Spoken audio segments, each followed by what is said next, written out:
Greetings. This briefing, dedicated to uncovering lies from the mouths of Russian state propaganda, is forced to begin with the statements that Russian President Putin allowed himself during his annual address to Russian lawmakers. The text of this message is filled with historical untruths, manipulations, and frankly propagandistic emotions, starting with the fact that Russia is not at war with the people of Ukraine, but the people of Ukraine themselves have become hostages of the Kiev regime. Putin allowed himself such a statement, and this is, of course, untrue, because it was Russia that attacked Ukraine, and the Ukrainian legitimate authorities consolidated all efforts to restrain the enemy and knock them out of the territories they occupied. Putin's other statements during his address are also untrue. In particular, the special operation was launched to protect Russia and eliminate the Nazi threat. Russian propagandist Solovyov quoted Putin as saying, "This is not true. Ukraine has never for a single day posed any threat to Russia within the legitimate borders of 1991. Russia will solve the tasks facing it step by step," Putin also stated in his address, which indicates the complete fiasco of the military campaign launched by him. After all, earlier there were claims about the occupation of Ukraine for 3 days and the successful development of events on the battlefield, while the war has been going on for a whole year, and all the efforts made by the Russian authorities have not brought the desired result. Putin said that he remembers Ukraine's desire to get nuclear weapons. Solovyov also quotes Putin. This is also a lie. Ukraine has never tried to rebuild its nuclear arsenal. Moreover, as part of giving up nuclear weapons, Ukraine received security guarantees from Russia, which were violated. Moreover, as part of nuclear disarmament, Ukraine, compensating for gas debts, gave Russia missiles, which Russia itself is now directing against Ukraine. Also, Putin once again lied about the so-called biolaboratories that the USA deployed at our borders. There is no confirmation of this status, and the entire information campaign around the construction of so-called biolaboratories is intended only to justify Russia's military aggression against Ukraine. In general, in his address, Putin repeated the thesis, which is actively used by Russian full-time propagandists, that apparently Ukraine has no right to exist within its borders. The Ukraine project began to grow back in the 19th century, back in Austria-Hungary, in order to tear away historical lands from Russia, Putin said. His words echo the Telegram channels of Russian propagandists, which also question the possibility of Ukraine's existence as an independent state. I quote them: "When Ukrainians try to imitate their overseas masters, they have no choice. People who come from a non-existent artificial state are not capable of original thinking. They do not have even a minimal culture," says the Russian Telegram channel Kremlevskaya Prachka, which is one of the key mouthpieces of Moscow's propaganda. With such statements, Russian propaganda and the Russian leader confirm what Ukraine has been claiming for a year now on all international platforms. This war is being waged as a genocide against the Ukrainian people, whose right to exist has been questioned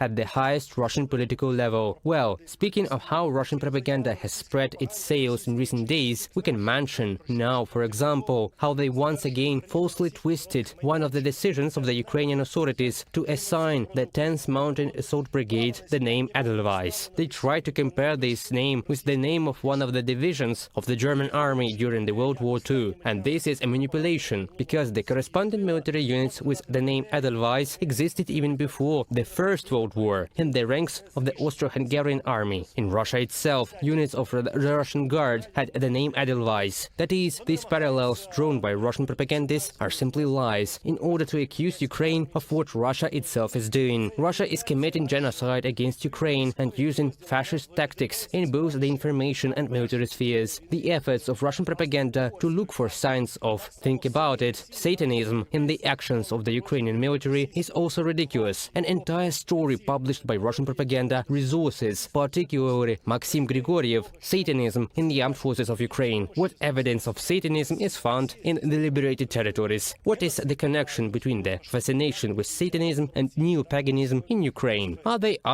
looking for an opportunity to accuse Ukraine of non-existent crimes in order to justify their own criminal actions against Ukraine? Well, in conclusion, I will mention one more, not even a manipulation, but an absolutely lying, but at the same time funny fake, which was published by the Russian propagandist Solovyov. It interprets a video on the social network TikTok, which is regularly published by one user. This user films his grandfather, the so-called grandfather Toля, who is known on Ukrainian TikTok. and asks him various questions. And this time he made a joke about his grandfather, asking him about a possible draft to the armed forces of Ukraine, while Solovyov publishes this video in a seriousness as proof of what, I'm quoting Solovyov, that in the Kharkiv region, the military commissariat sent fighters to serve as summon to a pensioner who is 85 years old. This is a fake, and the video that Solovyov posts are just a joke on the TikTok social network. This once again proves that the Russian media environment does not even understand Ukrainian realities. At this point, I conclude my briefing with a traditional appeal not to trust Russian social networks, but to trust exclusively Ukrainian official mass media, Ukrainian political authorities, Ukrainian military authorities, the armed forces of Ukraine. See you soon.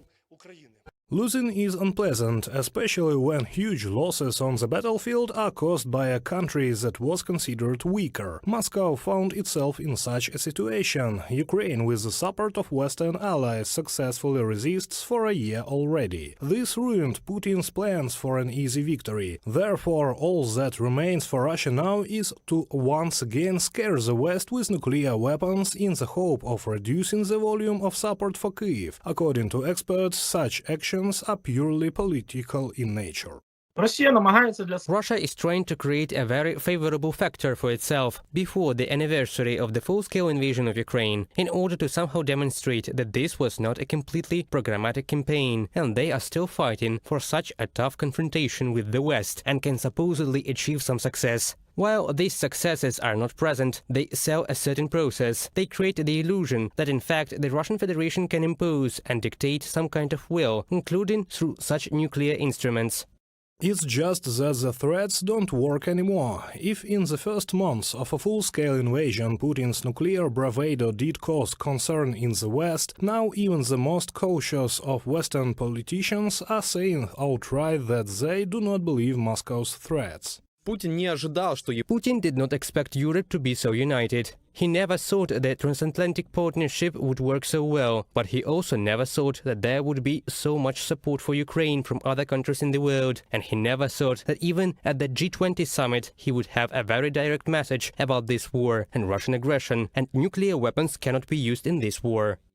And French President Emmanuel Macron proposed expanding Europe's role in the nuclear deterrence system. We need to strengthen our defenses and look at the nuclear aspect. The question arose during this war. The Russian attack comes with threats of nuclear weapons, and of course we must protect our allies. At the same time, it is a wake-up call for all of us. We have to ask ourselves, what role do nuclear weapons really play in the EU and NATO? Prior to this, Moscow's aggressive rhetoric had already provoked a sharp reaction in the West. So, in the fall, after Russian disinformation about the Ukrainian dirty bomb, both the head of the US Department of State Antony Blinken and the advisor to the American President Jake Sullivan publicly and through diplomatic contacts warned of catastrophic consequences for Moscow if it ever used nuclear weapons. After these signals, Russian nuclear threats subsided. Now the British Minister of Defense reacted to Moscow's new affront.